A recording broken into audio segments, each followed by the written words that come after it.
funny. You need to be on me, and I need to have my mic on, showing the folks at home how it's done. Whew, into my seat. Yes, and when am I not? That's what I want to know. Hello, everybody.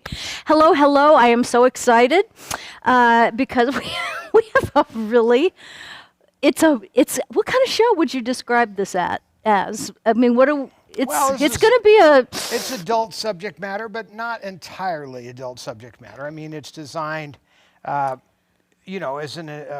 like my mother used to say, I fell in that hole already. You don't need to fall in the same hole. Exactly. But I do think I need to say, this is, if you have kids, pets, the pets will be fine. Are you sure? Yes, but I would say if you have kids, it's not a good subject matter for that. But it was reality, and but I like to give people. Books, so how bad could it really be? All the books. I'm just saying, I think that if you have kids, they should not be watching. That's all. I mean, that's just me. Oh, here we go. He's starting with the caffeine. He's on his way to. We have a long way to go. I'm just getting ready. I know. Hi, everybody. I'm just super excited. We're together again this Saturday night. I love it. We haven't gone out on a Saturday night in years. We have not. We come in here. Right. But I'm just saying, we've been doing. We went out on Saturday night in Mexico. We did. Big time. And I think that's why I really enjoyed getting away, because. Did you show anybody any pictures of any of that? I have not, because I haven't even yet seen them myself. We've been kind of going at warp speed since we got back. Well, you put something up on Facebook, I know. That was just of you and me, I think. But whoa, I am really excited about being here tonight because not only do we have kind of a cool and interesting show, thank you so much. I want to welcome everybody. And if anybody's new here tonight, welcome to you too. I call them my usual suspects. When we've been doing this show, believe it or not, for 4 years, but it's only been on YouTube for I guess about 4 months, maybe. Has it been that long? I don't know. Well, you don't know. Where have you been? But Ryan can tell me because he's in my ear. But I think it's been about 4 months that we've been on YouTube. So we've got lots of new people too since the summer. So 4 months. I'll let you go through that usual gyration. Yes, let me have my gyration, okay? And then we're going to, I sat on my glasses. Oh, no. They've disintegrated. Okay. I don't think I can. Let me see. Yeah, you know how to fix that. But I just want to say that we have had an amazing week. We had a friend, Brian Chrysagas, and he was here and he started his new podcast called I Pressed On, and I'm real excited for that to come out. He stayed with us while he was filming 21 shows, taping 21 shows. It'll be out soon. You were a guest. I was a guest. I love shows where people talk about the really hard things that happen to them, and I mean terrible things, and they found a way to move on. And I think that shows like that have a real important place. So we did that. What else have we done since last Saturday? We've been busy. Well, we unloaded all the camera cranes. That's right. The monster project. Yep. And everything is unloaded safely. And we haven't put everything away, but everything's kind of in position for the restoration work to begin. And then, how long will it take to restore the big crane that you brought back? Well, it's not that. I mean, if that's all we were doing in life, it wouldn't take long at all.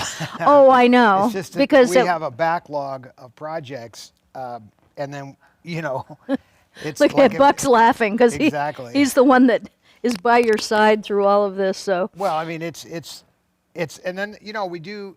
Get distracted now and again. Yes. And we end up in Mexico, or we end up taking on the Reagan Library, which was not planned. You know what's funny? Most of the things that we end up doing that are, like on a big scale, are never planned. They're just things that kind of crop up, and we look at each other and we think, are there two people anywhere that could make this happen? Or it's not just the two of us, but we're a small crew, and the stuff that we make happen at the last minute is unbelievable. I think it's our upbringing. I do too. The show must go on. The show must go on. You remember in all the road pictures of yes, Judy Garland? Yes. I've got an idea. We'll do a show. Oh no! If you're Mickey Rooney right now, you got to do Mickey Rooney. Well, We'll do a show, and then we can get everybody to come, and it'll pay for the operation of Granddad. And I mean, it's like always some mission that had to be this. I feel like that's us, and I'm kind of sorry that in the auction I sold that Andy Hardy jacket, because sometimes I think I should just put it on as a mechanism to identify with that character.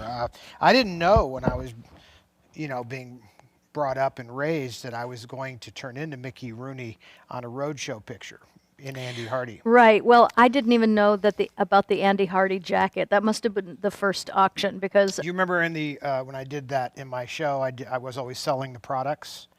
Yes. Remember Ranko Nanny Yes. Yes. and Yes. the Divine Yes. Dialect.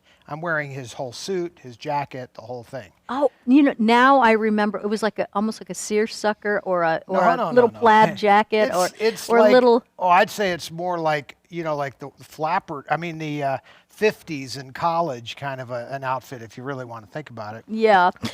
Well, let me just say hi to our donors because you guys make it happen and we appreciate you so much. Chris Clark, I want to thank you. Ferruccio, thank you. Lates, thank you. Andrea Sodman, thank you so much. Ferruccio again. Oh no, Frank says he's in the hospital. Well, No. well, we're here. We're all here. Eileen Fetterman. And John Greer, Jay Vandeveer, Kat McGowan. Hi, Kat. Barb Kevern. How you, Barb? Sherry King. Thank you so much. Debbie Starr Jackson. Thank you so much. So when you donate, you are helping the show. You are also helping with the legacy projects that we have, and we're so grateful for you. So I would love to get on to the good stuff, but we want to go to the auctions that are finishing up at 6 o'clock tonight. And so let's go ahead and zoom on over to that, and we'll show you what auction items are ending at 6. And Well, if you are we going to Ryan or are we going to Seth? Seth, yes. And so what we'd like to do is show you what's up I forgot been about up all these. week. What did I we do know. with all these? They're not here. Okay, That's they're right. coming to my So attention. what we'll do is go through these one at a time. I'll let Todd do that. And if you want to put any last-minute bids on that, it's at DebbieReynoldsStudioStore.com, and the auction. Well, you got the picture. Okay, Ryan sure, is why not? also pinning these at the top of the chat. So if you'd like to just click a link to take you over to the studio store, then We have go this ahead. Now, giant Coke spoon. No, this is the spoon that went with the Greenway House. that was the 80s. Dessert This dish. is from probably, I'm going What to are you guess. calling Is it? this the 60s? 60s? This is the Yeah. personal sterling This is- silver dessert this is, bowl and spoon. Try the close-up camera. Let's see how the focus is looking. Now that's sterling silver. There you go. Wow. So there's the, it's got a sterling mark on the bottom, and this she had a set of these, and they were little. I mean, I remember them having little things to eat sometimes in them, little nuts, little things to sample. Because as a kid, if you put candy in here, this would get your attention big time. But you could also put sugar or other things in here, so it's a cool thing. And we've sold a couple of these over the last year, I want to say. But they're pure silver, so it's relatively heavy, and it's all sterling silver. So this is a really good antique and collectible and usable. And it's from the Greenway House. it's a Greenway Now, era. you know what's amazing? That it's people, most of us grew up, we didn't have fancy sterling silver dishes to eat ice cream out What of. are you So talking about?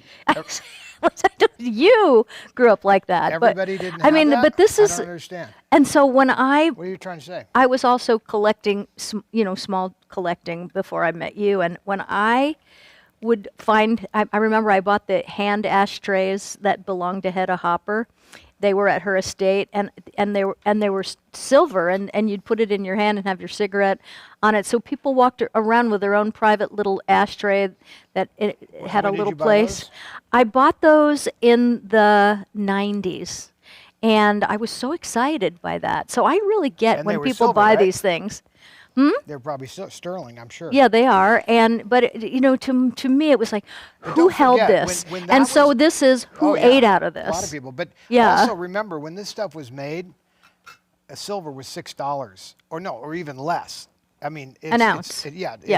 It's now 5 times the price per ounce, probably more when that stuff was made. So it was much cheaper. Today, it'd be very hard to afford any of this stuff. Yeah. Okay, so then we have this cool TV guy. Go back to close up. Okay, so there's a signed Debbie TV guide. Now this is the real TV guide with all the ads and the usual stuff that was in the TV guide that we all grew up with. Not all of us, but some of us. That's what I love about my old vintage Playboy magazines and things because I like the ads And did we find what the things outfit? cost. Have you found this outfit? Whoop. That outfit. He's going to turn his mic We're on. getting information.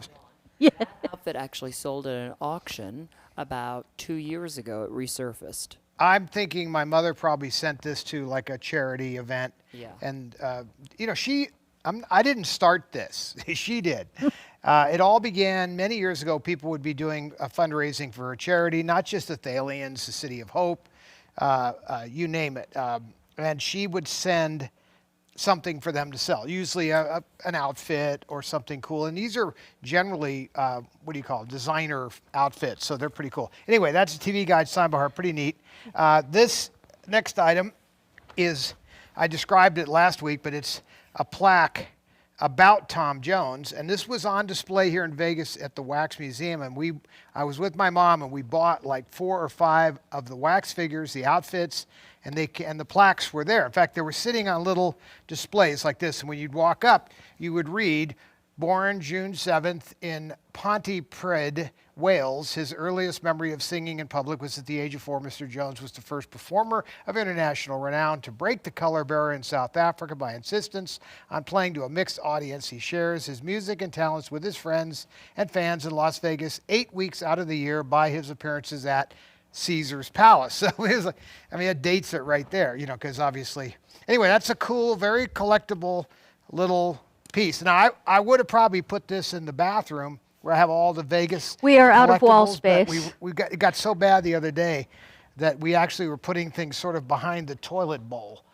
So I figured at a certain point. I went in there the other day and I noticed that there was more I know we found more 3 more memorabilia things. and paraphernalia on the wall than I'd ever seen before. I found a couple things. But if you were at our house as a guest, and when people, here's the thing, when people say, may I use the restroom? And I say, yes, it's behind that poster. And they go in there, and I know I'm not going to see them for a long time because there's so much. Reading material. Reading Well, material, exactly. There's so much to but look you don't at have in to sit there. on the throne. You can walk around in there. It's big Well, enough. people, that's what they don't necessarily sit on the throne, but they have to see everything, and sometimes it's 20 minutes, 25 minutes.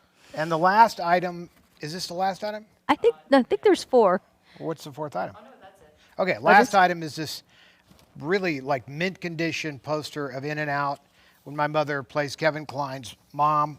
Cute little role. We talked about this at length last week, but this is like in mint condition. You can go to his close-up of it so I don't have to unroll it. But that's a full-size one-sheet poster, as you can see.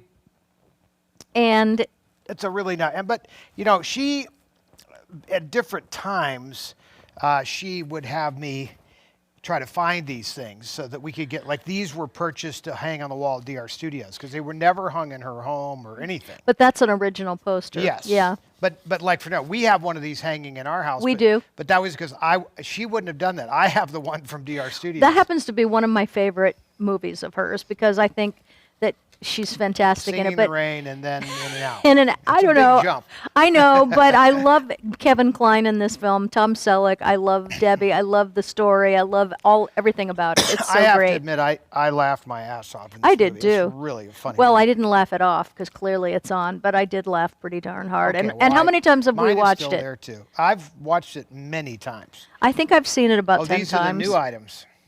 Okay, so Jill, let me just say, if you want to put any last minute bids on those items we just showed, you go to the DebbieReynoldsStudioStore.com. And the link is pinned at the top of the chat here, so Those feel items free to end in go an over. hour. And those items end in less than an hour, Less actually. than an hour. That's right. So we'll go to the new ones, and then we're going to get on with the show. Oh, okay. Okay? All right. So the last. All right. So we have 2 really nice Frank Worth, Marilyn Monroe prints. You might want to zoom in on your picture, and then we'll go to the close-up camera here. Let's see. All right, we'll just go to the close-up camera. So you can see the Frank Worth. There it is. You see me. There's the Frank Worth stamps, and these are really cute little Monroes. These are 11 by 17 prints, of Monroe, fooling around by the pool. How old do posing you for think she Frank is there? Worth. I don't know, maybe in her 20s. These are, I just think, come I back love his work. I love it. I think these are beautiful. And I mean, if I had any wall space left, I probably wouldn't be selling these. So it's two of them, or are they It's a separate? set. It's a set. So you get pair. two you get a pair. That's right. And that might that's- even frame cool, Oh yeah, like that. they're So beautiful. anyway, a pair of Frank Worth. What we got next? Okay. Oh, this one. Yeah, this is a really unique item. In fact, I hesitated because it's a note that I think is extremely relevant. Now, this is on a Barney's card. Here, let's go close up. Okay, so this is that was one of her favorite Carrie's stores. favorite, but this is a little card that she wrote, and it says, "Now museum, now you don't." Now, I know exactly. This was written when she was doing my mom was getting the Lifetime Achievement Award from the Costume Designer Guild, and Carrie was asked to present her with the award and even talk about her history as a collector and all of that. And one of the things she wanted to do in there was reprimand the industry, for not helping my mother for 5 decades. So these were little notes about that. But there's other things. Do we have it up there? Okay, we'll go to that and zoom in on it, Seth. So you see it says, if you could read that, it says, they didn't tell me they what? Showered? What does that say? Now museum, now you don't. No, I got that. I know. I'm just looking. Neither than squirrel suit. Oh, nuttier than squirrel shit. Of course, that's what it says. Be careful with the language. Well, Okay, just because what we're is on, that word in between we're on there? YouTube. S-H-O-U. They didn't tell me they shoveled. No, I don't know. Anyway, we don't need to bog down. And on the bottom line, what does that say? You know what's fun? It Something says, fresh hate air. fresh air, Hate fresh sunshine. air, sunshine. You know hair, what's fresh hair. and I sunshine. know it's fresh air because there's an H Is at it? the end of Okay, fresh. fresh Yeah. air and But here's the sunshine. thing. She always would grab anything that she could write on when she had an idea, and only Carrie would ever understand what any of that is attached to or means. Well, the reason why I kind of know how to place this in time Yeah. is because now museum, now you don't. And I remember her trying to fit that into her speech. So that's anyway, this is the little card. Now, to make it interesting, we put a couple of pictures of Carrie in here. These are pictures that she had. That one's upside down. That she There you had in go. her personal collection. I'll get it straight eventually. I say in her collection. These were the ones that she had made that when she go around and do autograph shows.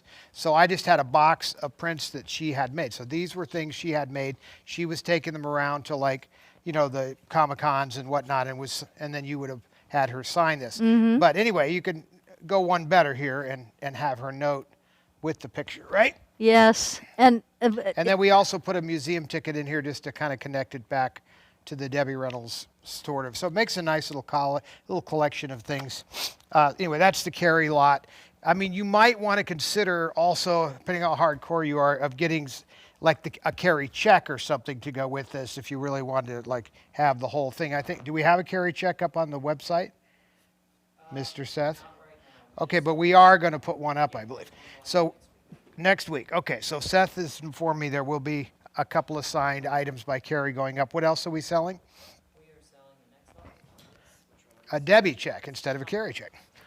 Okay, and this sort of ties into our conversation tonight a little bit. Because those are old prints. These are they're original. Come on, close up. These are gelatin prints from her wedding with Harry Carl.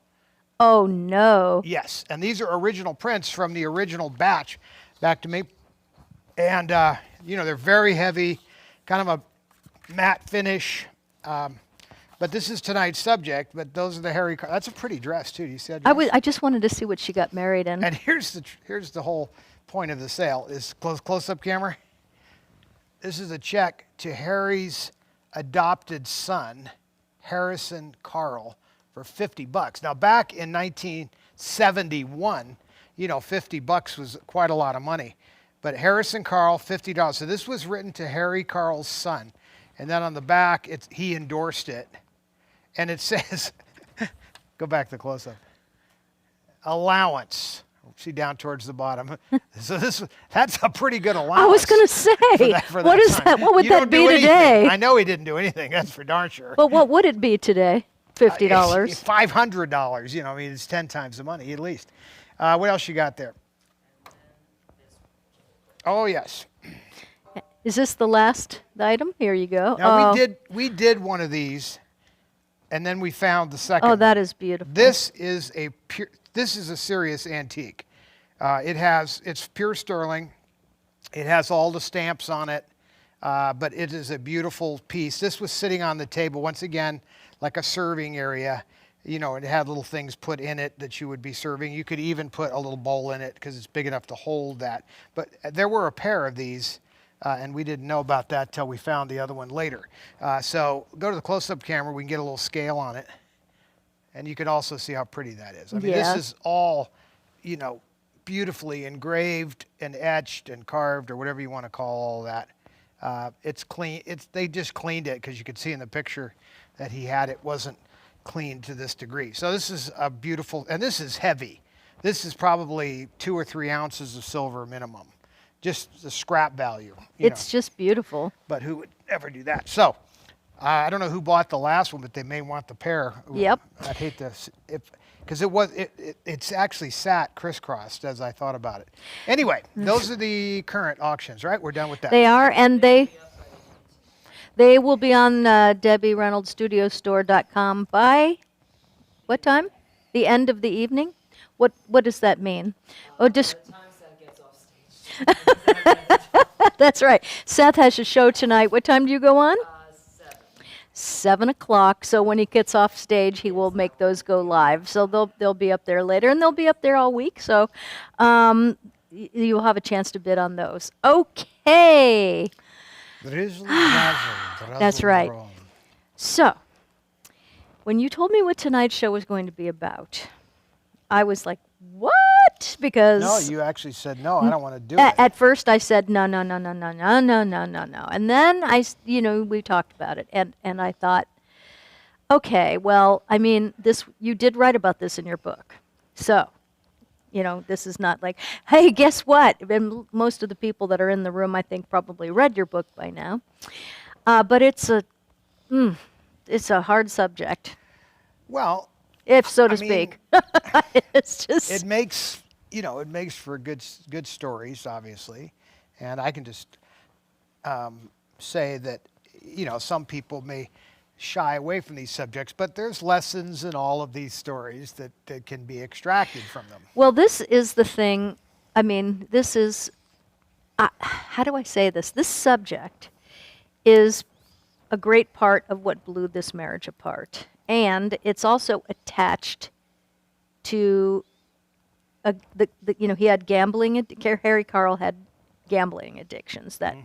Now he also obviously had sexual addictions, and so now you've got I don't think most people realize that gambling addiction and sexual addiction are 2 of the most destructive addictions. They're at the top of the list. They come before everything else that you would put underneath that. But he also was definitely an alcoholic as well, although he handled it really well. Well, in terms of apparently. endangerment, that will go below the other 2, and people don't realize that But because you put them all 3 together, and what do you got?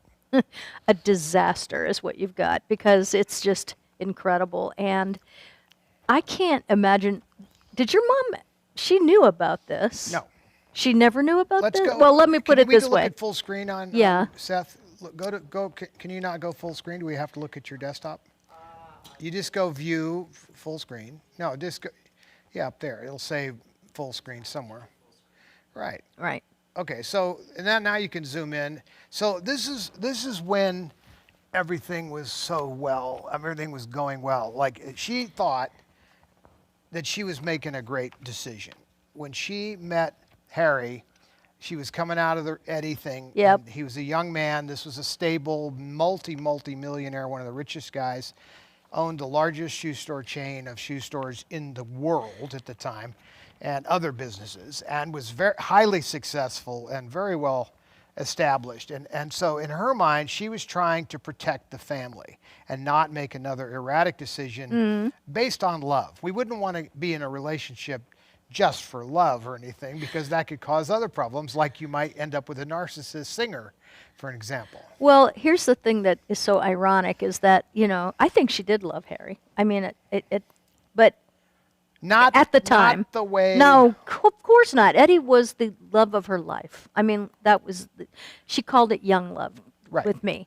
So, but I think when she met Harry and like other things, she was thinking, this one, I'm safe with this one, right? Because sure she so, did. and isn't that what we always? And when I say safe, I don't mean financially But this safe, was a just designer that. family affair, Yeah, too. but She was, but safe in all ways, emotionally safe. I mean, come on, where's he going to go?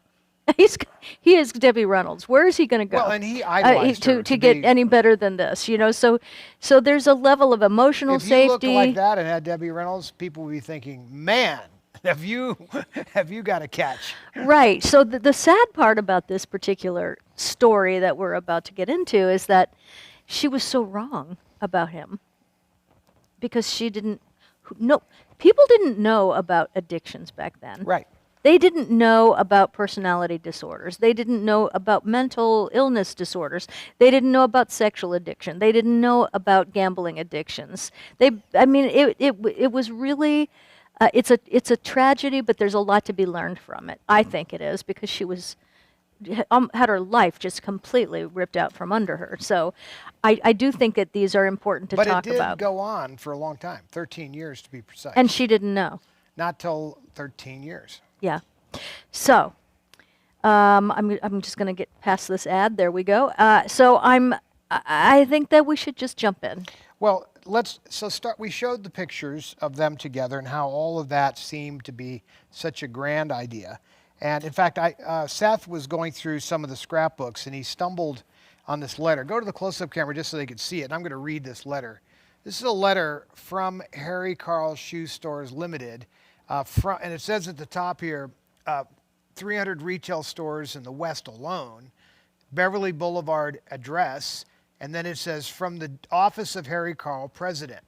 Now, Harry Carl was left this business by his father, Pincus Carl, and Rose Carl, and they left and they sent him to law school, and he was very successful. He was running this company, and for a while must have been going well. Now, this letter was written December 24th, 1959, addressed to Miss Debbie Reynolds. Dear Mrs. Reynolds, since time immemorial, it has been said that gambling is the root of all evil. But those who care to indulge must pay the consequences. In view of your tremendous loss to me, of which I expect payment, I am enumerating the following items. Now, obviously, and I'll go through this, he's joking around. They probably played some cards or something, and Right. and she lost. This is a foreshadowing, though. It's shocking. And this, you just found this today, Yeah. right? In the archives? I've never seen this before till today. Yeah. And him saying that gambling is the root of all evil is like, willow. Yeah. All right, but anyway, so he goes on further to joke around. He says, you must take me to the movie at your expense. You must cook me 3 meals. Good luck with that. You must promise to do anything that I want you to do for 3 days. I don't know. I used to call, I would make these deals, and I call it slave for a day. So that's slave for 3 days. It means I'll do whatever you tell me to do. You must knit me 1 sweater within a reasonable time. And then here's number 5.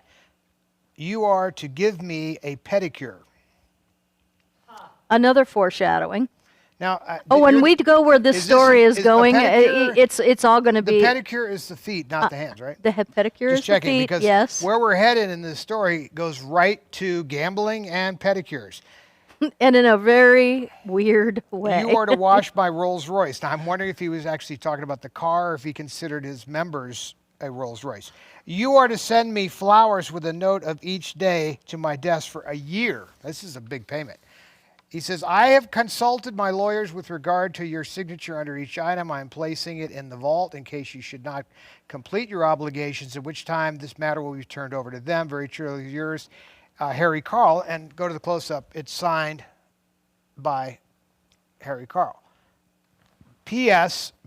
While foregoing was not contractual obligation for gambling, your promise to make a record for me is still in my memory. So they were dating, when this was going on, because this, I'm not even a year old yet. So he's like wooing her, or he thinks he is. And this is him being clever, and he had a very minor sense of humor. He used to love to tell this one joke, and the first time we heard this joke, Carrie and I were in Venice, and he said, there's this conductor conducting this big orchestra, and the violins are playing and the music is going, and the guy that's conducting smells this horrible smell, and he looks over at the lead violinist. He says, "Did you fart? Did you fart?" And the guy goes.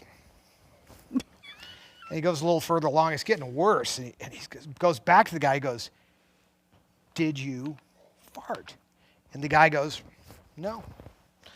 And so it gets even worse. And he has to do it again. He goes, "Did you shit?" And he goes. Now that was Harry's favorite joke. Now remember, we were sitting in Venice at the time in a gondola when he told the joke. And Carrie and I were like, not that it was easy being, it's like that was his idea of a really good joke. I don't even get it. Did you fart? I know I heard that. Okay. I just didn't get it. Well, anyway, Yes. we all, including my mom, we all gave a courtesy laugh, and and on we went.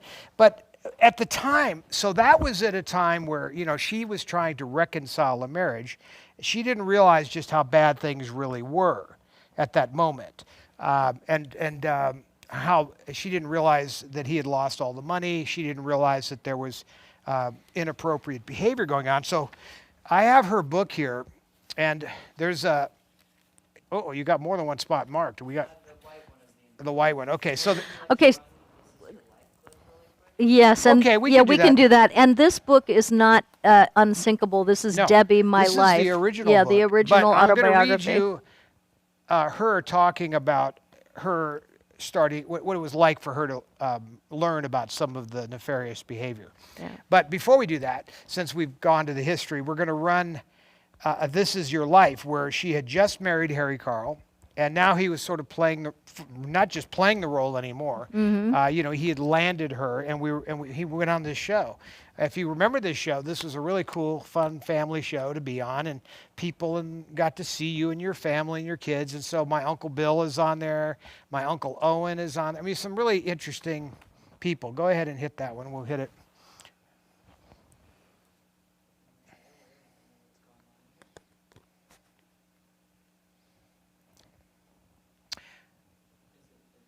It should go. No volume. Yeah, it's just recorded. I mean, I'll have to go back. No, I'll just bring it way up. I'm going to bring it way up back here. I heard the audio. Love Fall Girl. I agree. Joke not We funny. heard the audio. I did not get it at all. Play it.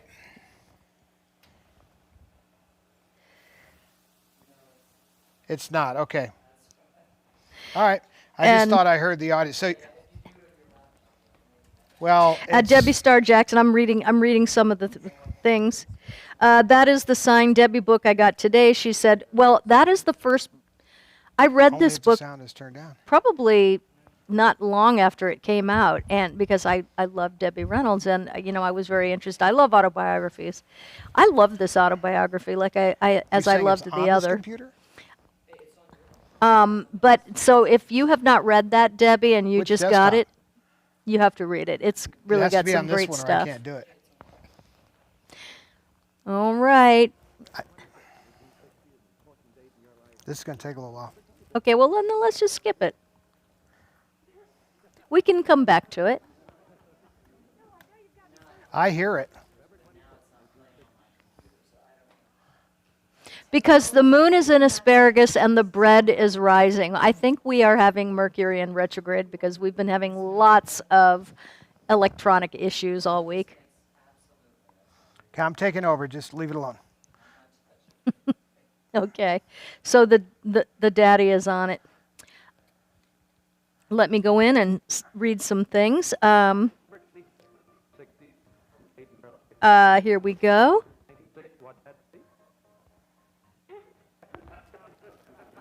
Reading your comments right now. I'm enjoying that. Sal Harcourt. I used to have that. It's a good book. It was very interesting to me.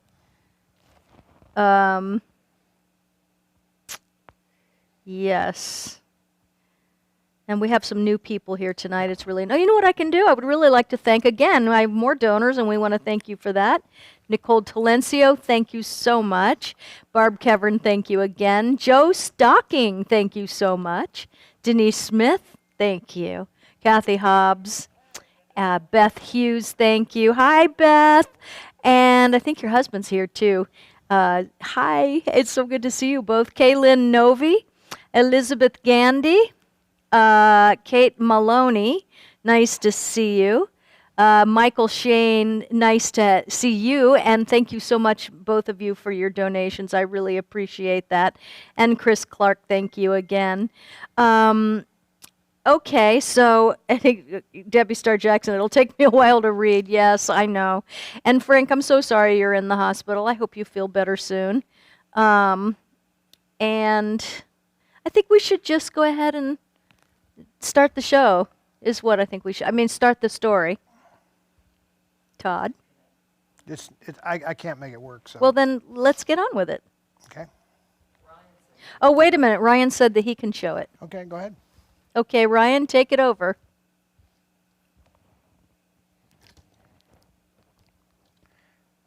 This isn't worth it. Super low. It was not recorded right. The audio is unusable. Stop it. We're not doing it. It's Okay. canceled. It's recorded below the levels of usability. Oh, okay. All right, so we're going to go into the story without that video. Not that it had anything to do with this anyway. Interesting. She is. I don't know if I have to read this whole thing. I know I guess I will.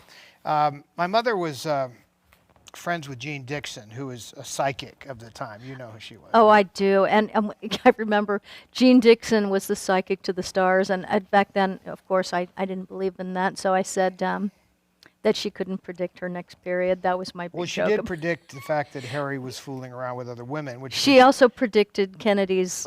So I was wrong at 13. But she told my mother Yeah. that Harry was cheating, and she didn't believe it.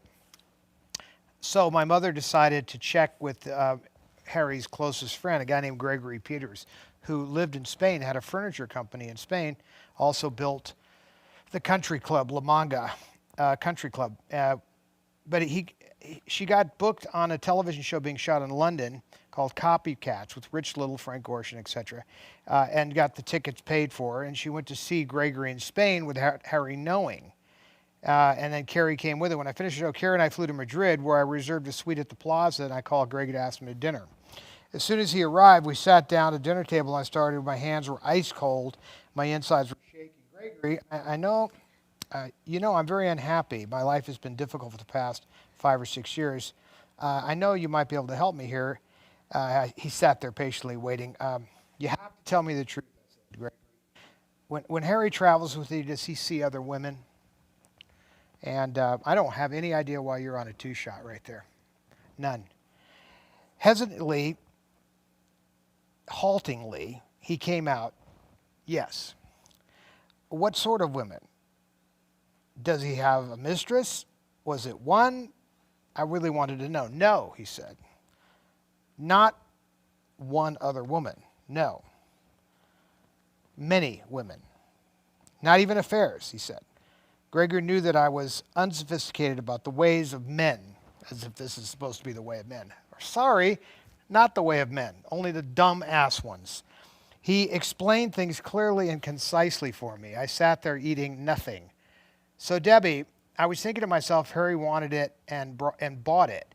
A perfect wife, 2 children, 3 beautiful homes, a wife who never made less than $500,000 a year, usually $1.5 million, which she gave to him without any questions. And he had his ladies on the side. What a perfect system.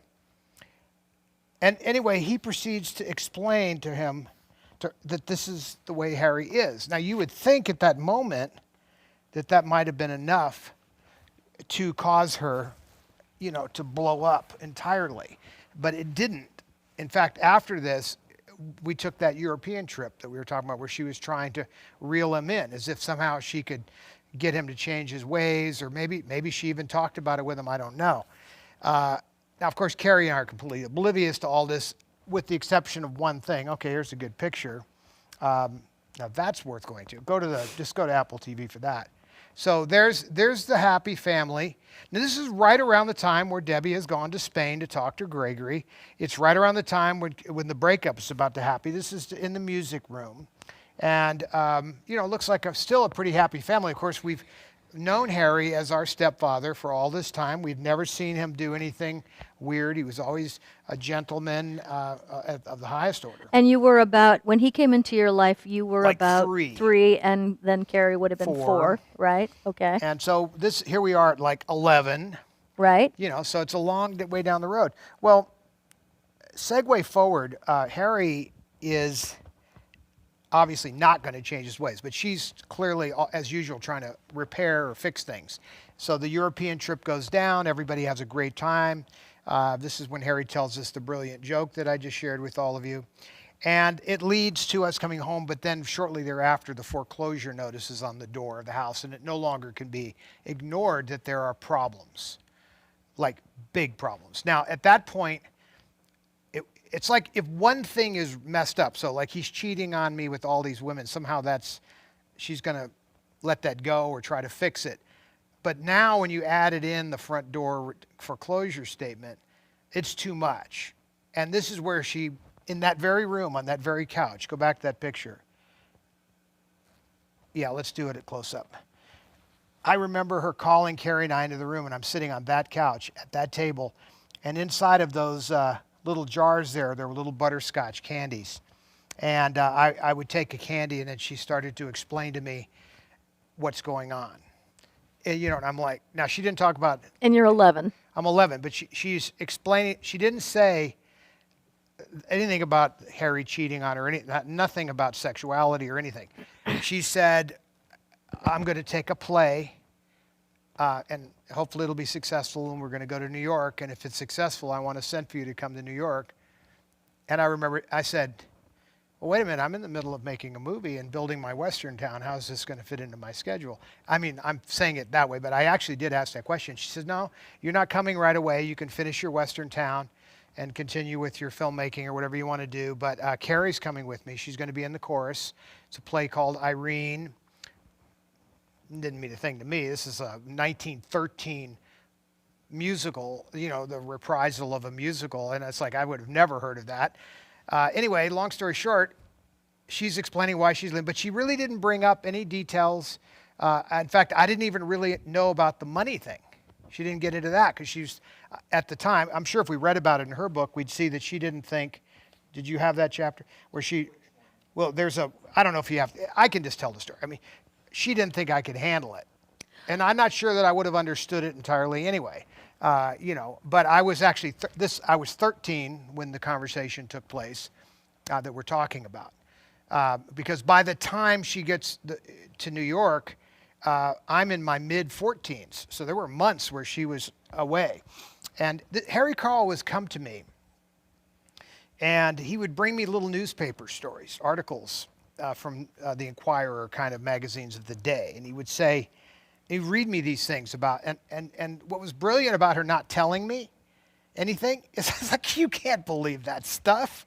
I mean, it's just, you're getting, and I'd make him feel better. He'd go, yeah, you're right. Okay, never mind. And I mean, I was like keeping him. I mean, like, what did it say? Like Debbie Reynolds has left Harry Carl, and I was like, she's on the road making a thing. What are you talking about? I mean, get over yourself. I mean, literally, I was the one making the adult feel better and did. Was very successful at it for a period of months. Now, at the time, nothing was really, the house was, because Debbie wasn't there, the house was not really being run very well. So Mary Douglas, has decided she doesn't want to wear shoes anymore. So she wears, everybody had uniforms, including the shoes. So Mary is running around the house barefoot, but yes, has the uniform on, and no one can get her to put her shoes back on because Debbie's not around to do it. And tell everybody who Mary was. Mary was the most awesome person. She was initially brought on as a housekeeper. Her mother worked for us, was one of the great chefs who worked for Robert Wagner, the mother, and also worked for us part-time. But Mary came to us, was a fantastic cook, but didn't get the cook position right away until Mr. Yang was relieved of duty. And that's a whole nother story. But Mrs. Yang was the one who I got fish from, carry fish, time to getting up for school. Anyway, the point is, the house was kind of falling apart a little bit. So my mother hired Thelma Herbert, who was Eisenhower's assistant during his presidency. She was like very organized. And so she came in and was trying to keep things together. And in fact, she contacted Debbie pretty early on and she said, Debbie, I have like a $800 bill from Anna Walt Lumber, for building supplies. She says, oh, that's the Western town. No, you got to let him do that because he's pounding out his frustrations out there. That was how she put it in her book. She thought I was like dealing with my loss of her not being there. Honestly, I was having a ball. I was not insecure about our relationships. The fact she wasn't there didn't mean anything to me. I talked to her on the phone. I mean, I was fine. I mean, we were in the middle of a movie. And you were used to your mom going out and working and coming back. But we were tight. It wasn't like I was concerned. She always came back. I mean, I knew we and you didn't know that you were about to lose your home. Well, you didn't know any of that. No, I hadn't seen the notice on the door. But what I did see on the door was there were these girls coming to the house, beautiful girls coming to the house, to the front door, and going upstairs. Now, initially, I saw this when Harry's hairdresser was there. Now, are we going to do those pictures, Seth? Yeah. Are we doing those pictures? Yeah. So you want to pull them on are we pulling them off my computer now? Yeah, no, yeah. Okay, yeah, throw it up. Harry had a hairdresser that came over, this guy, I forgot his name right now, but he would come over every day and do Harry's hair, which is hard to imagine, but there he is. And this guy literally would do the bluing in his hair. He had blue silver hair. He kept his hair immaculate. Why would you want to put blue in your hair? Blue silver. I get it, but it makes you look older. I don't. Okay, don't all right. I can't judge it. But Just you see curious. His mustache in this picture? That was also very, very well kept. And so Harry, every now and again, you'd see him up there with a manicurist. They would be sitting down in front of the big barber chair, very much like what I'm sitting in now, and he would have his hand over here, and he'd be reading or talking and on the phone, and they'd be working on his fingers. And I saw this forever. It went on all the time. But all of a sudden, they're like all the time. Oh, yeah, this is okay. All right, so there's the master bedroom, but we don't want to hit play yet. But that's Harry's side of the bed that I'm sitting in, and that's Harry's phone and every little water. See the water thing we've talked about before? That's his side of the bed. And I was, you can come back to me for a second because we have to lead into that story. So these girls are showing up to the house, and they are going up and they're manicurists. Are they pretty? Beautiful. Okay. And we're told they're manicurists, and we're like, damn, maybe I should be considering getting my fingernails done. But the girls are coming and going, and we're not thinking very much of it at all. Now, I also am seeing at a certain point girls coming, and the barber's not there. So girls are coming up and going in the bedroom and staying for a short period of time. 10 minutes, 15 minutes. And then they are coming downstairs and they leave and everybody's smiling and friendly. And I was kind of really wondering what was going on. Now, right at this time, I've told the story of my father giving me a video camera system. And in those days, these video systems used reel-to-reel black and white tape, like that. This is half-inch videotape. So Eddie gave you this camera. Eddie that, gave me the that tape. Eddie used gave this me the tape. camera. This is these are the tapes. Okay. And it was a reel-to-reel machine, and it recorded black and white video. There's a little camera with a zoom lens and a viewfinder and the recorder and a monitor. All tube equipment back in these days. So I decided, in my infinite curiosity, that I wanted to know what was going on in that room, and I couldn't go behind the doors very well. And in fact, I'd gone in my mom's closet and listened, but I couldn't tell what was going on.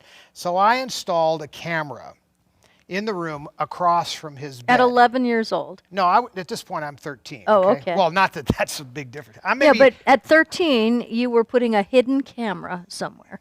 Right. Well, you could see where. So we're going to run this footage. I'll talk over it. Go on to the video. Yeah. So here now this is me on one of my movies. Go ahead and play. And I don't remember. The story here was we were like gangsters or something. But if you notice, that's my mom's desk over. There's the camera that actually got installed. Now, for the purposes of this movie, the camera was in the open. But there was actually a doll up there that had a lacy dress, and it covered the lens. And I ran the cable around into my mom's closet. There's Major Brunk and I sitting at my mom's desk. You can keep going. And I don't remember the storyline. In fact, generally we didn't need much of a storyline. But I think we were hitmen or something like that, and we were plotting a trip. But this was the master bedroom, and that still is her desk, by the way. There's John Courtney on the left. And what else we got? That's it. Okay. We're not running any of that. Oh, no. So that's funny to bring up. Let them see that. So this was a handmade graphic of the day. So this is what... Was that for the little that back. movies you made that your Yeah, put that back. Fish House Theaters? Fish House Theater. Oh, my gosh, Todd. You were funny. I have no idea why I did that. But at any rate, so the camera was up there, and we were working on that little movie, and I thought to myself, maybe I should just leave the camera up there. And I will see if I can see what's going on in here when these girls show up. So, there was the camera installed. We put the doll over the top of the camera, and I waited. And I waited a long time, days and days and days. And then one day, this beautiful girl arrived at the front door. Mary answered the door. The girl went upstairs. I was with John Courtney, and we saw the girl, and we waited until she went upstairs, and we ran upstairs behind her through my mother's closet.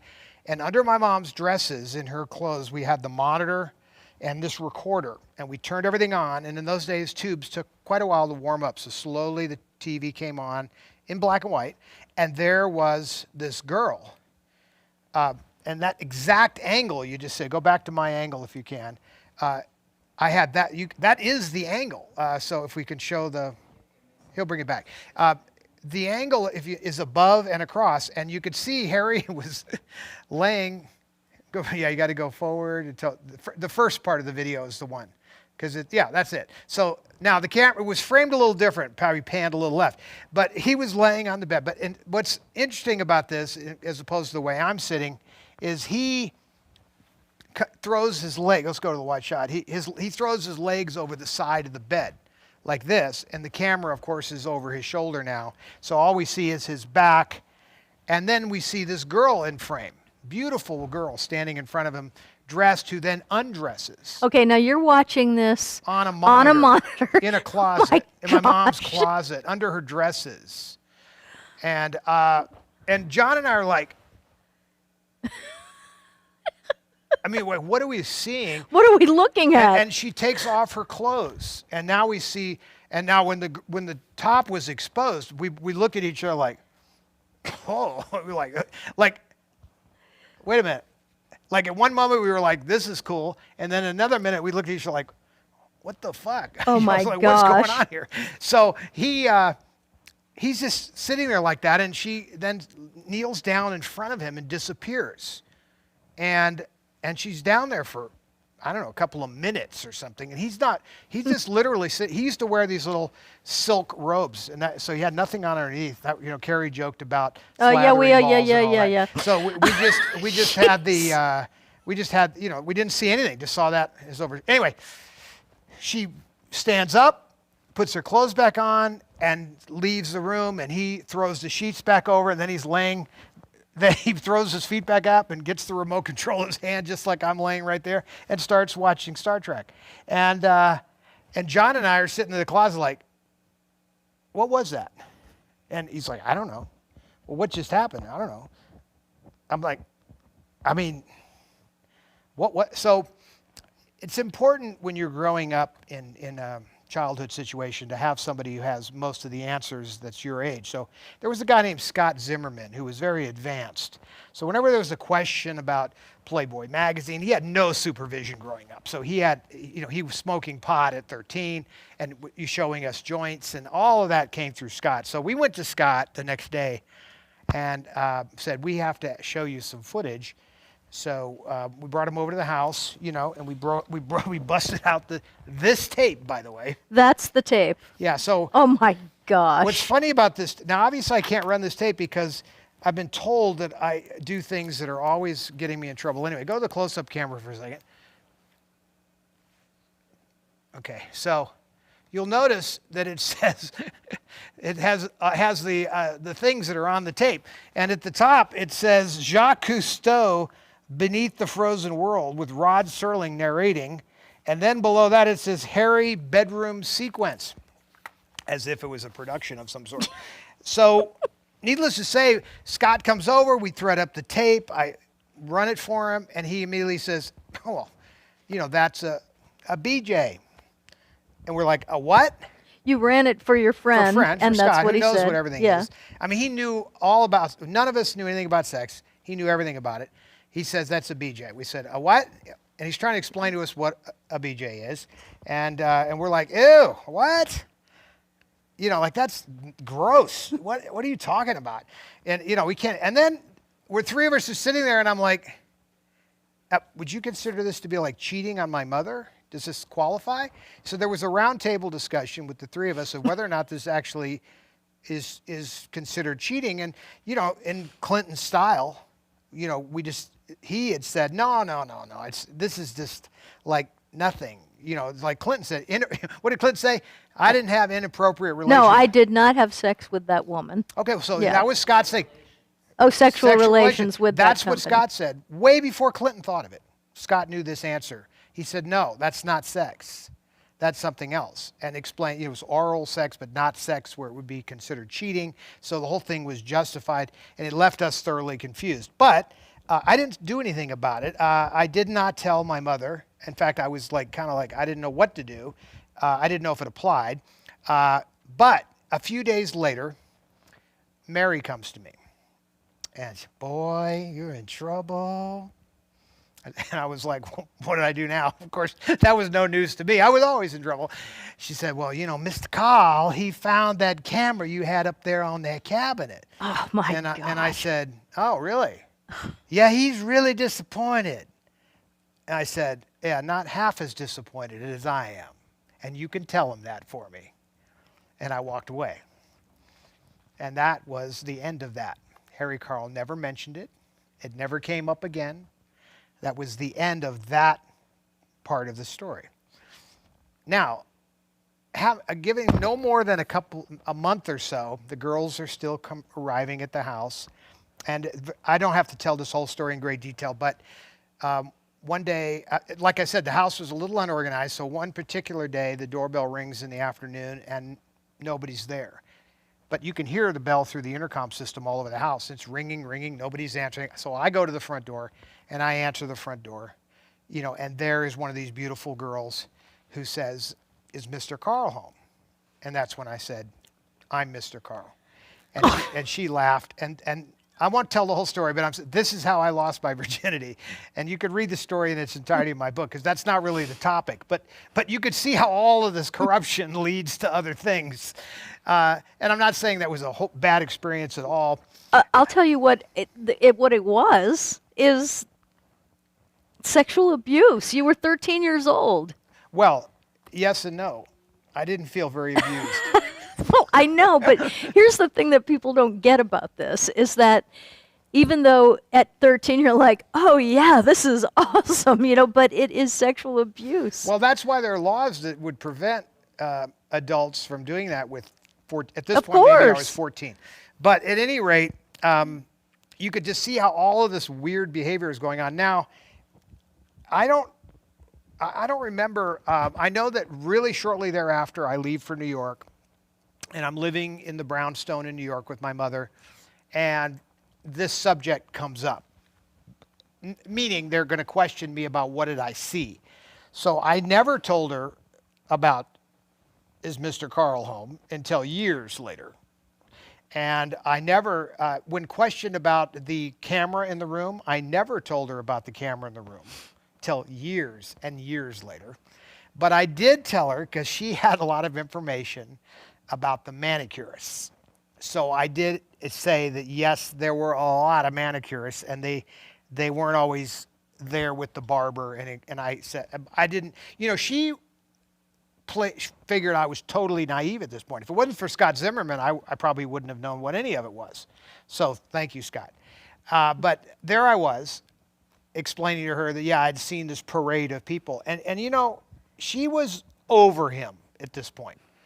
Like with my mother, she's like you. Like if you cross a certain line at a certain point, it's like,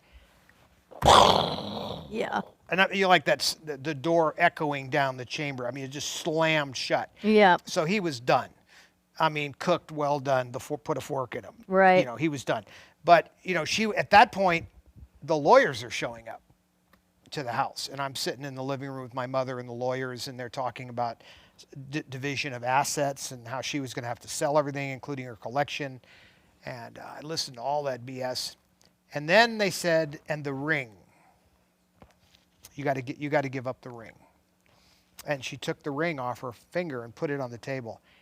I couldn't handle anymore. That's when I pulled the Tom Hanks. I was like, excuse me. I'm hearing all of this stuff that she's giving up. What is he doing? What is he giving up? And then I spilled the beans. Did you confess about the tape? No. But I said, I've seen it all. I know what went on in that house. I said, I've seen it. And they were like, well, what have you seen? I said, I don't want to get into it, but trust me, I've seen plenty. So I got into it. And I had recorded later audio of Harry and her in those divorce proceedings at the Greenway house, like months later. And I have those tapes too. And that was embarrassing as hell. He had turned into this person trying to extort money from a woman. I mean, it got lower than low. Mm-hmm. All of this is low. What did we just say a minute ago? It's like she's talking to Gregory Praters, trying to get him to explain how a man behaves. You don't know anything about men so much so that you are willing to have some guy now explain that behavior is somehow justifiable. Think of it when the words, her own words, right? I'm sorry, Ryan's talking to me right now, so It's all right. We'll wait for him. No. What did you say, Ryan? Oh, okay. Have I done something wrong? No. Seth had to leave because he has a show to do, but Ryan is taking over anything you need in pictures and no, we are not. I was going to go to the videotape. No, we're not going to the videotape, but I will tell you this. This story is shocking. But I'm so surprised that you didn't. I mean, let me just put it this way. Why didn't you say, I have a tape?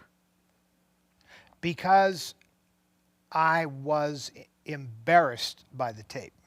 It was a very weird feel. There's two feelings running parallel. Yes.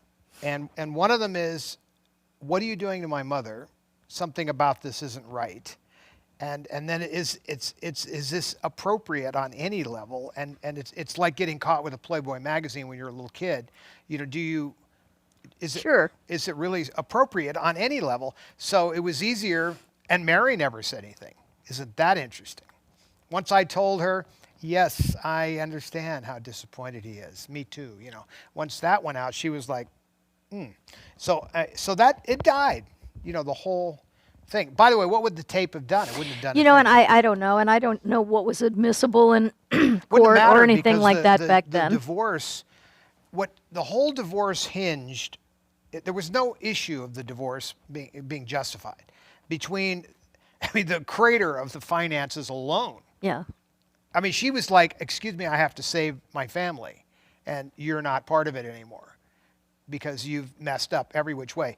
But at this point also, it's coming out at this time, maybe drinking in excess could be a bit of a problem or a tell. And then the fact that this all happened through gambling and everybody's coming out of the woodwork. And Debbie's paying everybody, by Yeah, the way. because he had so many Debts debts. everywhere. Yeah, and Debbie had to pay millions of dollars of Millions. his debts. And she wanted her jewelry back from some of the people. He had actually gone in the safe, taken the jewelry, and used as collateral for gambling debts. And she went back and paid off those debts, got his notes back to get her jewelry back. Do you see? This is why, when you think about alcoholism and drug addiction, those addictions are terrible. And anybody, and most people have dealt with this with a family member, with a spouse, with a son, with this is a very difficult thing to deal with. But you think that's as bad, it's bad. But when you talk about a gambling addiction, it goes to the top of the number one most destructive addictions because it affects so many people other than just the person gambling. Because of his addiction, that is true of other she lost, addictions. but it's true of other addictions, but not like when you have your entire life pulled out from under you. Right. It's one thing to have your emotional life pulled out from under you, and it's another thing to have your home pulled out from under you, everything you ever earned pulled out from under you.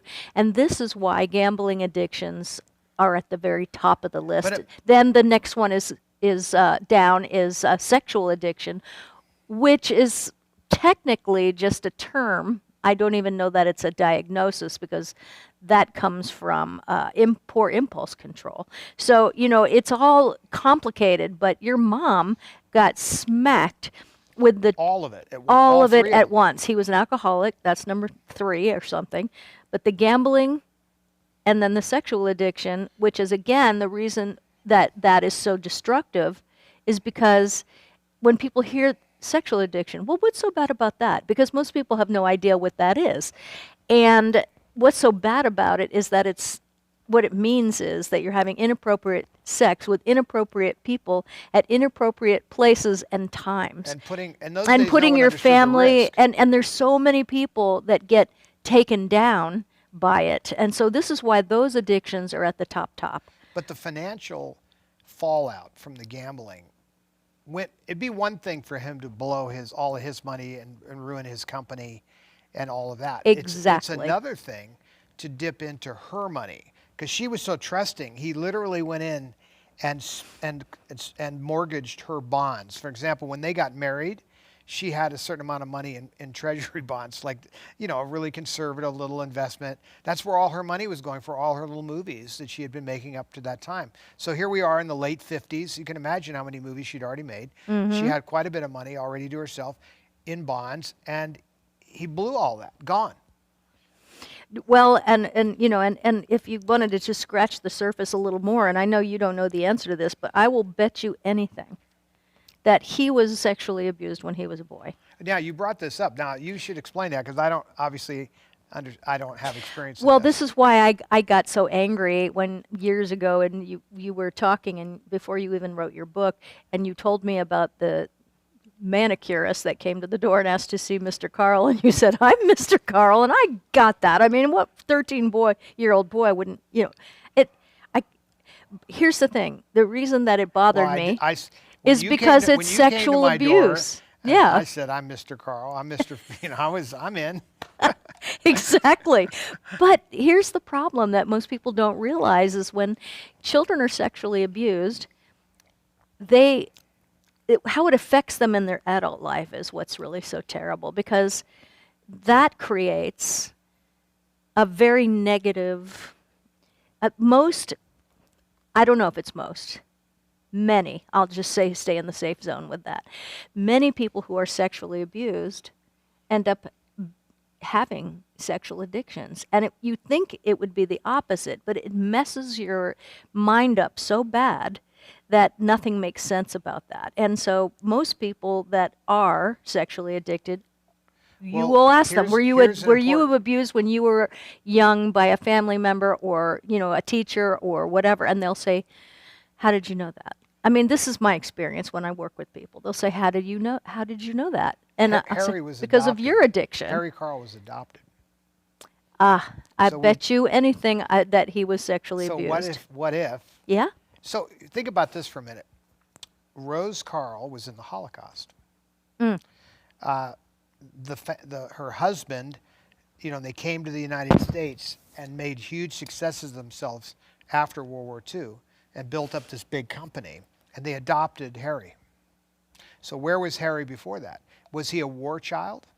Was he But I mean, also he was. in one temporary home after another? I But mean, he was brought. He was. I don't even know exactly his story as far as the age. I'm just telling you. I know he was adopted, and I know Rose Carl was the sweetest person on earth. I never met his father. He died long before I can recall. But his mother was awesome. yeah, and his stepmother, Maxine just said, I think it's Maxine Moody said, that's not, what did she say here? That's not, I would just want to say it because I'm not making excuses for him. No, of course not. But it's important to understand that there's reasons people end up like this. And if you don't, and there's going to be a lot of people out there that eventually see this episode that will relate to this, because so many people were sexually abused when they were kids. So many of us. And so, Maxine, I'm not excusing his behavior in any way, shape, or form. I am simply saying this could taking be that this is a real thing that I think that no one is educated about unless you went to school for the things, psychology and personality disorders, and which I did. And it just helps people to understand themselves to bring this out into the light. It's not an excuse. I do not have any excuse for that. It's just, wow. Well, he was, in the end, a very pathetic character. Yes. When I befriended him, was the only one who went back to befriend him. And he was a sweet man, but broken, and he messed up, and he didn't even understand what had happened entirely. I mean, literally, he'd sit there at Trader Vic's with me in the booth, and you think Mother and I'll ever get back together? I remember when he said that to me, I was like, are you serious? I mean, it's stunning that you could even think that. After this, think about the story I just told you, and we don't know the half of it. No, this is just a sliver. Yeah. This is why I read that thing with Gregory Peters, because it's like Gregory Peters watched the show. He'd been having many women, and he was part of that generation of men that during that time that thought wife swapping was okay, and all of that BS. Mm-hmm. Now, I'm sorry, maybe I'm prude, or maybe I'm Victorian or something, but I think all that is whacked. I mean, it's like, mm-hmm. And so did my mother, by the way. So when you start behaving like that, I mean, it's like Rome. It starts to become the fall of the Roman Empire. I mean, a society that behaves like that is going to fall apart. And so, I mean, there has to be adults in the room. There has to be moral values that are in place. There has to be right and wrong. There has to be men and women. I'm sorry. Right. Clarity. I'm not saying there can't be other things, but that doesn't diminish the parts that we know. You can't change anatomy. You can't change science. You can't change. These are just things.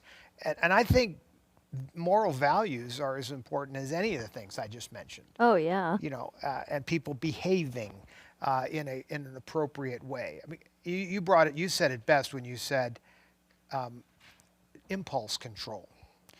It's the devil on your shoulder and the Mm-hmm. angel on the other shoulder going, do it. And the other, no, don't do it. Do it. I always loved those cartoons because they were so clear, explaining those decision moments that we all have day to day. Everybody is faced every day with those little decisions. And you know how I explained to deal with having to make those decisions when you have this and you have this? I mean, any decision that you are even doubtful about, even if there's just a shred of, I don't know, maybe I shouldn't, like that kind of thing. Because we all have that ability to be self-monitored like that. And so you always ask yourself, these simple questions. It's just two, three actually. So it's if I do this, fill in the blank. What's the best thing that could happen? Then that you answer the questions. The second question is, if I do this, what's the worst thing that can happen? I blow apart my whole entire family and all of our finances and, get divorced and break somebody's heart and the kids, and it goes on, you see. And the third question is, and can I live with that? If you don't ask yourself the third question, then you're not checking yourself, because if he had stopped to ask himself those questions, or if he was ever educated to stop and ask himself those questions, no, I can't live with that. But when you're that far gone as he was, he was just no impulse control. And, I'm sure he had other illnesses of the mind as a result of that. I have to tell you, to this moment, it's beyond me. Beyond understanding. It is. I just honestly, I was there. I watched the show, right, in slow motion, day to day. I don't get it. He had the perfect thing going on. The life we were living was surreal. My childhood in the houses we grew up in, with the help that we had, and the silver and the crystal and the cars and the majesty. I mean, it was unbelievable. You had it all, and you let it all go because you wanted to play gin rummy with your friends at the club for extraordinary amounts of money, or whatever you were doing. By the way, that wasn't enough, that you wanted to have out-of-control sex with unlimited women. I mean, that one I didn't see at all until obviously way later, and we just told the story. But to this moment, it's hard for me to understand scuttling this life that he wanted. He's the one that wanted that perfect life. Right. He's the one that sought after being with, and he used to say, I always used to say, part of the problem that he had with her, he had her on such a pedestal, he almost didn't, I felt like he couldn't even touch her. And now I understand I didn't really understand what I meant by that. He couldn't touch her because he was filthy dirty. Right. And when did you figure that out? Not till years later. I was right. 30 years old. But I didn't understand it because I knew he was enamored by her and had her on a pedestal. And everybody knew, oh, it's Debbie Reynolds. And I used to watch the way he looked at her, and it was, I saw all of that growing up. What I now look back on, and it's like, how do you just shit all over that? I mean, that just is, you got to be mentally ill. Yes. So, and it's not the booze. I swear, the guy never had, he was not like some of the drunks I have known and you have known. No. Or drug addicts. He was a very classy drunk, like a Dean Martin kind of in control drunk, or so we thought. But that wasn't it. It was bigger than all that. I mean, it was. And by the way, I don't think Dean Martin drank in real life, did he? He did, but not like. Yeah, I mean, that was a stage thing. For sure. Yeah, he in real life, I don't think that he was an alcoholic at all, or even drank to excess. That was just his stage persona. He was highly functional. Yes. I mean, he was very together. But so was Harry. I mean, honestly, he was functioning. Yeah, he was until he wasn't. You see, this is the tragedy of addiction, because it's a secret. And what do they say? We're only as sick as our secrets.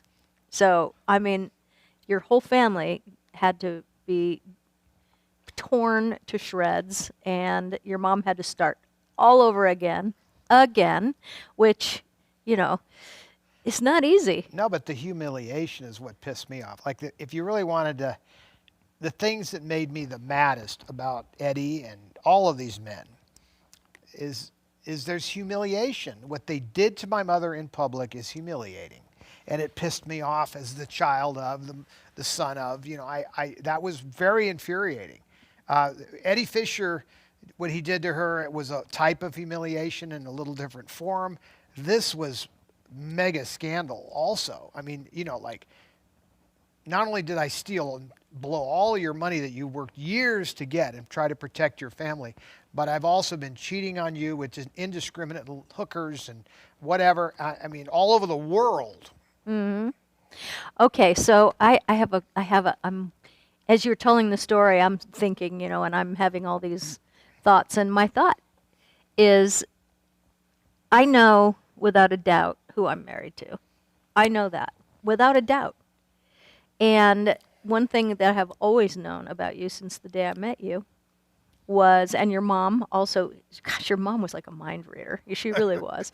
Because, when one day when she and I were sitting out on the porch watching you try to get your motorhome out of the mud, Yeah. right? And it was pouring rain, and you were out there trying to get it out of the mud, and she looks at you, and she turns to me and she says, No, you were going to try to stop me, and she says, "Oh, no, no, no, no." yeah, I was gonna, Todd, get out of the rain. Let's just wait, But I've now since understand that I can't stop you from doing something because you have a mind that needs to finish things. That's how you're wired. So she said, no, just let him finish it. And I said, okay. And then she looked at me and she said, he is the best man I know. And I looked at her and I thought, wow, this is kind of great, to get this information She from would your know. mom. Yeah, and she said, he doesn't have any bad in him. And I was just waiting for the next pearl because it was really pretty incredible. And she said, he will never cheat on you. And I was just blown away by this because it's your mom telling me these things, but at that moment I understood all of it to be true. And I didn't have a lot of experience with being cheated on, so I didn't, it wasn't in my consciousness, Other things happen to ruin relationships, but to the best of my knowledge, it wasn't that.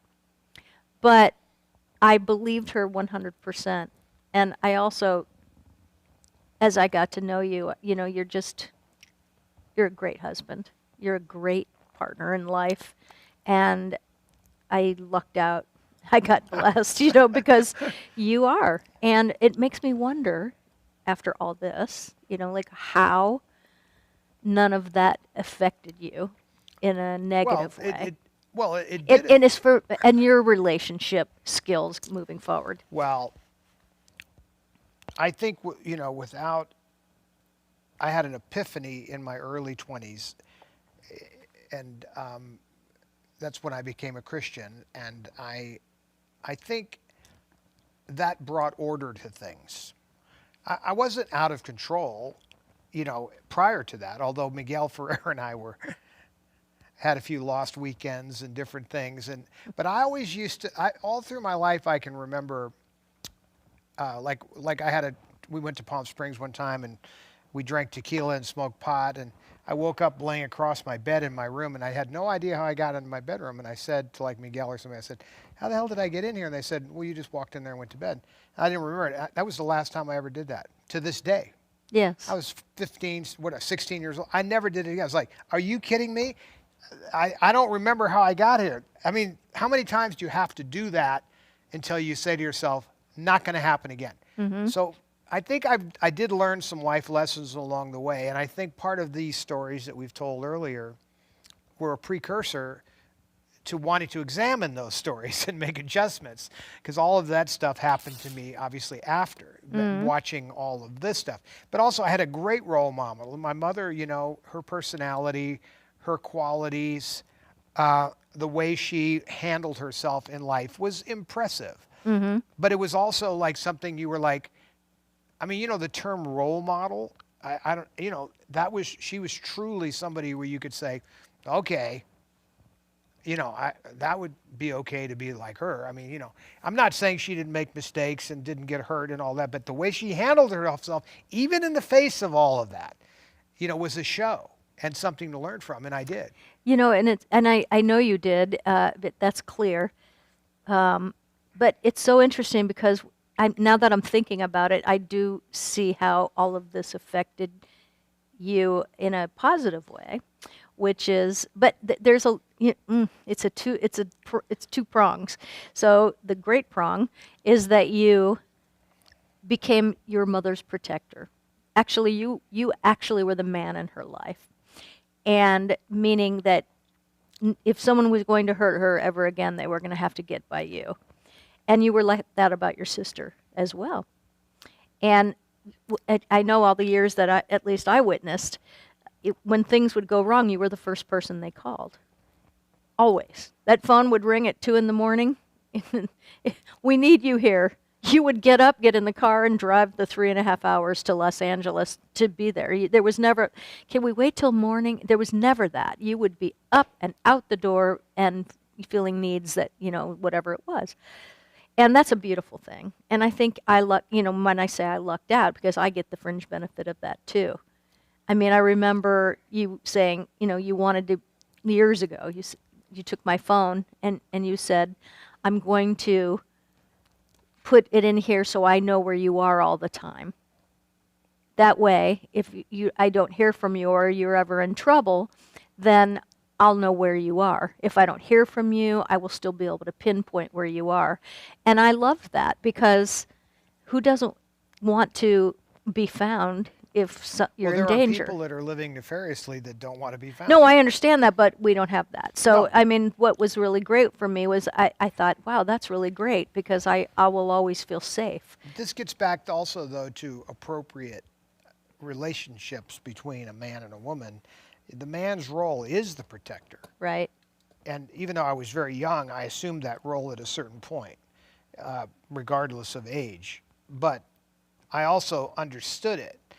I'm not even sure how I understood it entirely, because I didn't have a role model in that regard. Although the movies served their purposes at times. You can go back and find a movie or some heroine or hero in a movie and say, oh, that was a good, all of life's questions are answered in the movies, as we have said many times. I think in some ways I got to an understanding of that. But I was thrown in the fire. It was a baptism of fire. Yeah. It's not like I had an option, though, and I didn't mind. It was kind of like, hey, this is like, of course we're going to do this. Well, and the second prong of that, and I think that's one of the reasons that God put us together, is because you also had what we call, and most of us are, because that's the way we're raised in America, is, the codependency and rescuing people. And this is could be very bad, because everyone that wants to be rescued will seek you out. You're like a heat-seeking missile, to that. Sure. And so I watched this when we first met. I watched, people taking advantage of you all the time, and, because you're very kind and all that. And that was a struggle. I think that was one of our struggles, because I didn't want to see people taking advantage of you. And I was so severely codependent when I was younger, because I had the same thing where I just felt like I had to rescue everything that needed rescuing. It's and a so double-edged sword, though, isn't it? Because the Christian belief, is you help people when you see something wrong. Of course. You do something about it, not to the detriment of yourself or others. But, when you have the capacity, I mean, Christ is running around, when he was running around the earth, that was the lesson. All the words spoken circle back to that. So you do what you can to help people up to the point where it can negatively impact you. And I know it annoyed you at times, because I would be doing more of that than you were accustomed to seeing. Yeah. Oh, well, I was accustomed to seeing it, because I was married to someone before who also was very kind-hearted, and I watched that too, and I was the gatekeeper there. And so I already knew that role. And if I'm not careful, I still can slip into codependency and feel like I need to rescue people. But here's how I broke myself of this, is first of all, getting educated about it. But the second thing is that if you do things for people that they ought to be doing for themselves, that they're able to and ought to be doing for themselves, it's not how you help a person. No, that's teach a man but the first how philosophy. but how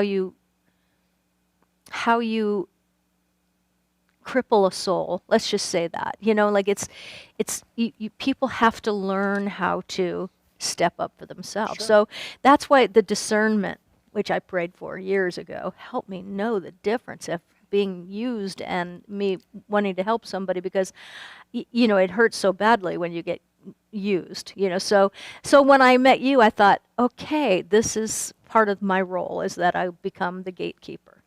And I think I did. And so I think that we are a good couple for so many reasons, Balanced out. but we balance each other, and we see what the other one can't see, because I think we both are very kind-hearted people. No question. Yeah. So anyway, I love this show, and we have to end it because we're going to give stuff away, and because we've been on the air now for a very long time. But I told you it was going to be like, No, you told me. this show is... You said, I don't want to do it at all. And then you started thinking, well, maybe we could take this off. And I knew it would go in a good spot. A good Right, place. because you know what? Anything that makes us arrive at a greater understanding of how we got here. Because there's a lot of people that will watch this show over the next several weeks. That it'll be thousands, and if we're able to help someone understand themselves and go get the help that they need, because that's important, then it's both entertaining and also educational, which I think is great. I mean, if you don't learn from other people's mistakes, Well, the purpose of writing all these books, like my family's written a lot of books. yes, Some people are annoyed by that, such as my niece. But in truth, all of the books that have been written by my sister and my mother and my book, they're stories, but they're stories that are about love and healing and the journey. And some of them are just fun stories. They don't have to be monumentally important, but the overall messaging, even in Carrie's stuff, is about it's okay to be mentally ill. I mean, like the acceptance of all of that. I mean, there's so many messages within all of our little books that's why I think it's good to tell these stories, regardless how uncomfortable they may seem, and the fact that I can't say BJ on the air because it somehow is inappropriate. But the truth is, it is just part of the story. It's not essential. I think everybody understands what an acronym is. yes, of course. Well, All right, give your giveaways. okay, but let me just say, whew, we got through that. It's a hard story, I think. But again, there's a message behind it, and I hope we got there. People were nervous where this was headed. Yes. I know. All right. So before we go to the prize wheel, and we are going to 2 prize wheels as we always do, I just want to make sure I thank our donors. And we had some here.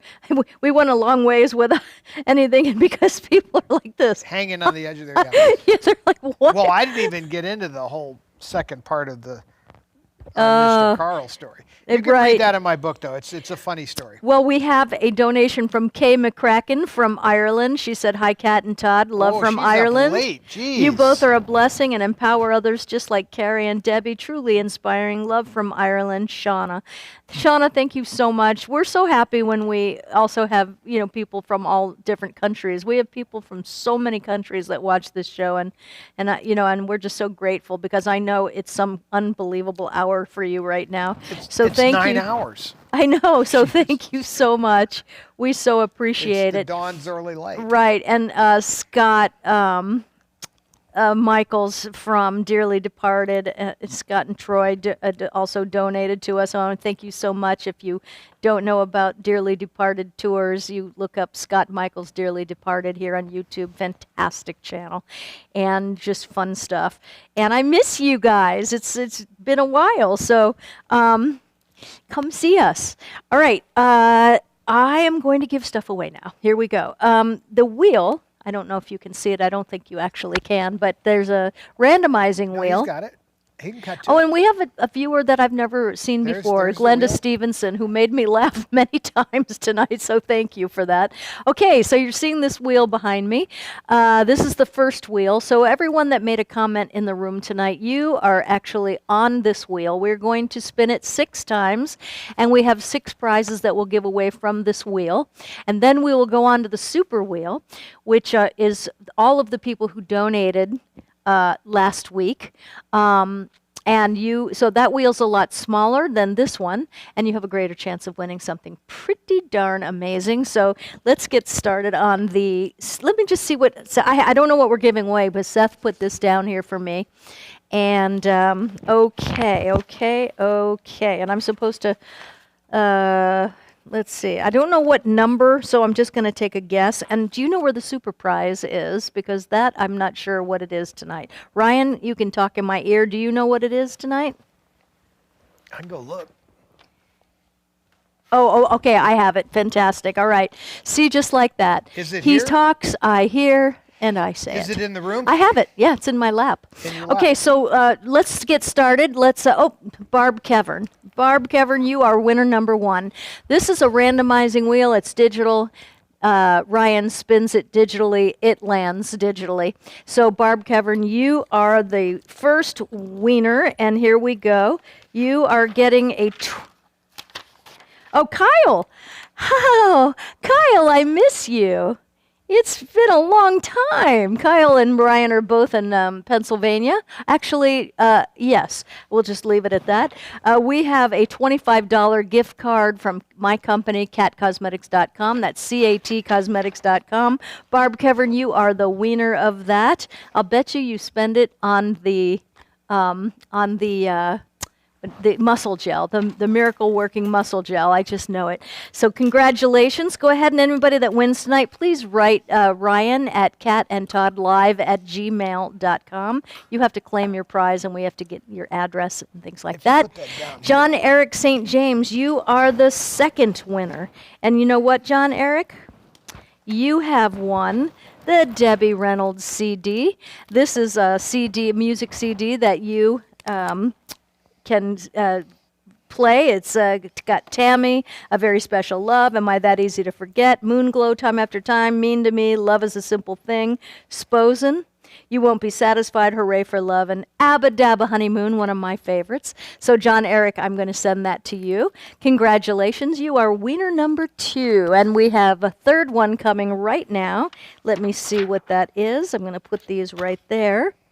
And we have Dina Raber. Dina, I haven't seen you in a long time. It's good to have you here. Dina, you have won the program of Annie Get Your Gun. I believe this is from the stage version when she... Now, did Harv Presnell do the stage version with her for Annie Get Your Gun? I would have loved to have seen that. Oh my gosh, I love Harv Presnell. It was better by far. I love this. This is so great. And you know, I would have loved to have seen your mom play this role. So this program has a lot. It's not just one page like you see most people have it. This is many, many pages, the story, the costumes, the actors. There's tons of photographs in here. And I bet you your mom was incredible in this role. It was fantastic. So it just goes on and on. Dina Raber, so there you have it. And if you're ever in Wyoming, go to the Cody Museum, because Annie Oakley, all of Wild Bill Hickok and all of you get to see all of their, what do you call them, the things they traveled in? Well, it was a road show. It was a road show, style. but they had their wagons, that they lived in, and it's incredible. If you ever get to see the Wild Bill Cody museum, you have to go see it, because they have all of this is a true story, Annie Get Your Gun, and it's an amazing thing. All right, the next one is... Here we go. Kyle's spinning the wheel. And there you go. It is Kay McCracken from Ireland. How you doing?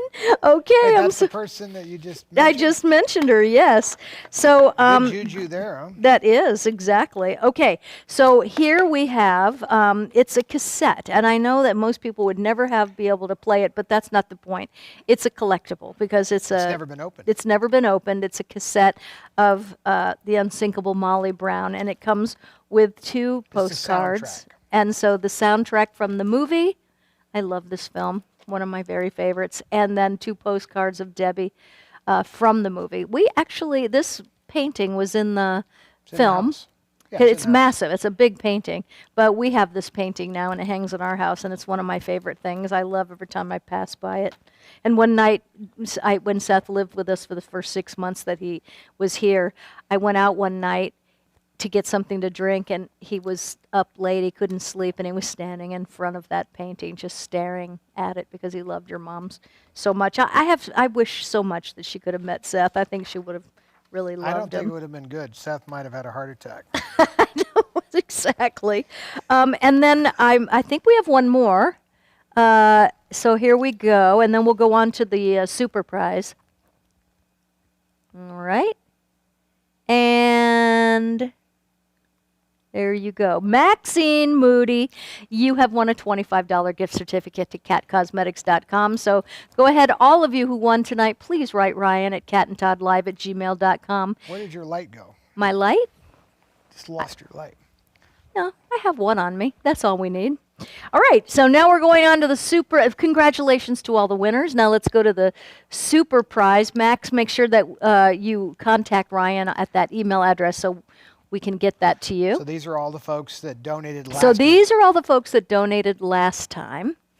And here we go, Kyle. Spin that wheel. And this is the big prize. So if you donate to the show tonight, you will be on next week's super prize wheel. Ferruccio. And I know he already has what I'm about No, to. okay, so what I'm going to do, give me, Okay. I know what to do. Okay, here we go. Okay. Now, we had some of these made up. I don't know exactly how many, not that many.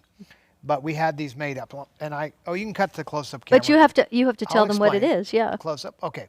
It's upside down. All right, so this is a piece of floor from my mother's dance studio, but before that it was part of the MGM Studios dance floor.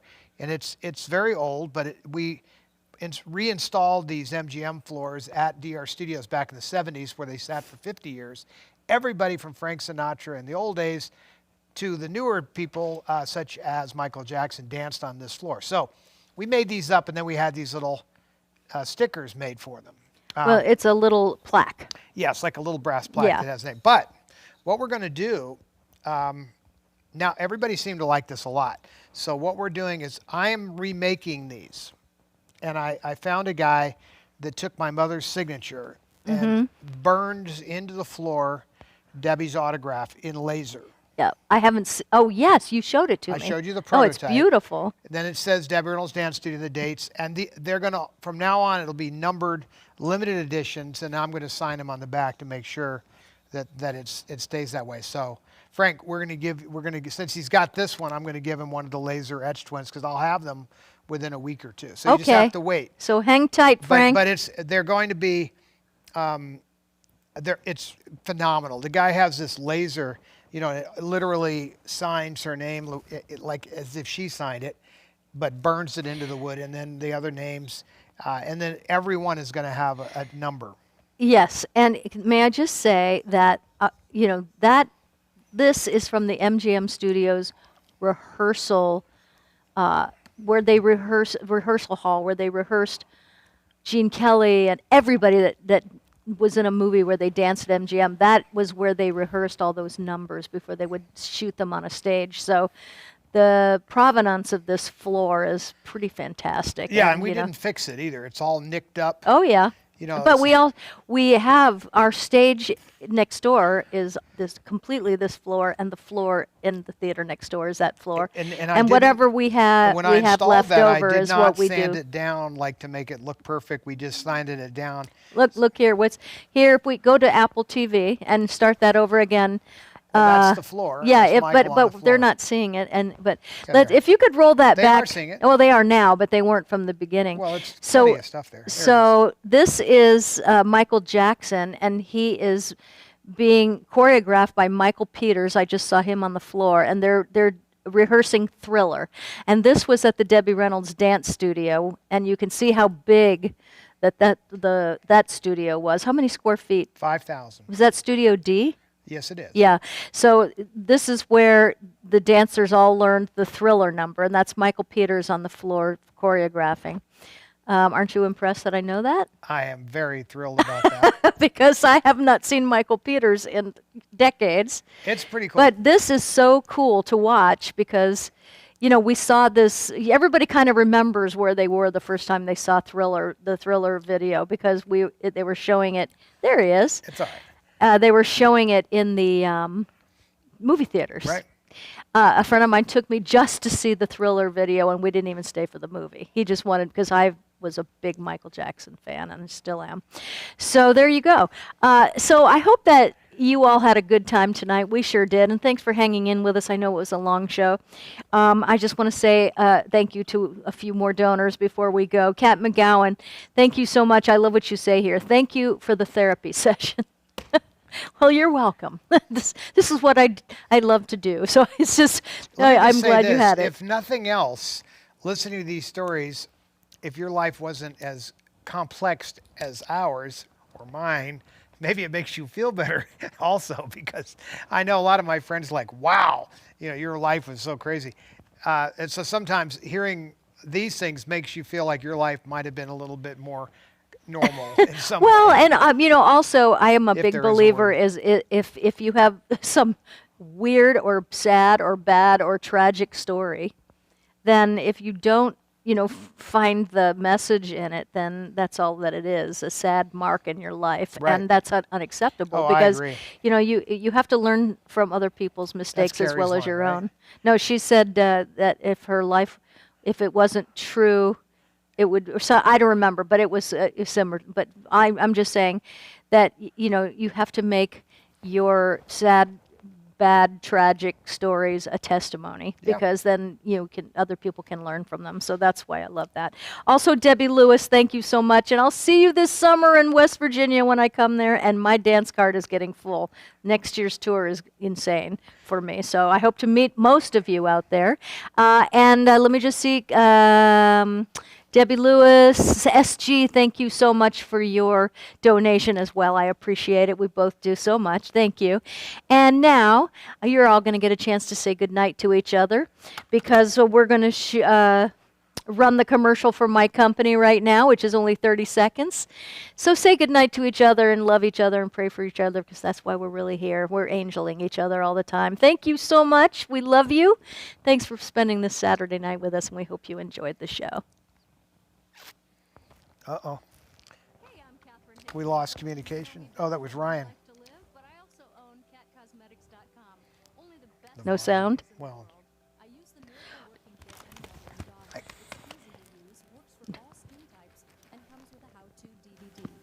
So if you want to look 10 years younger in less than 5 minutes, or you just want to look more beautiful than you've ever been in your life, come on over to catcosmetics.com and make sure you sign up for special discounts, new products, and inspirations.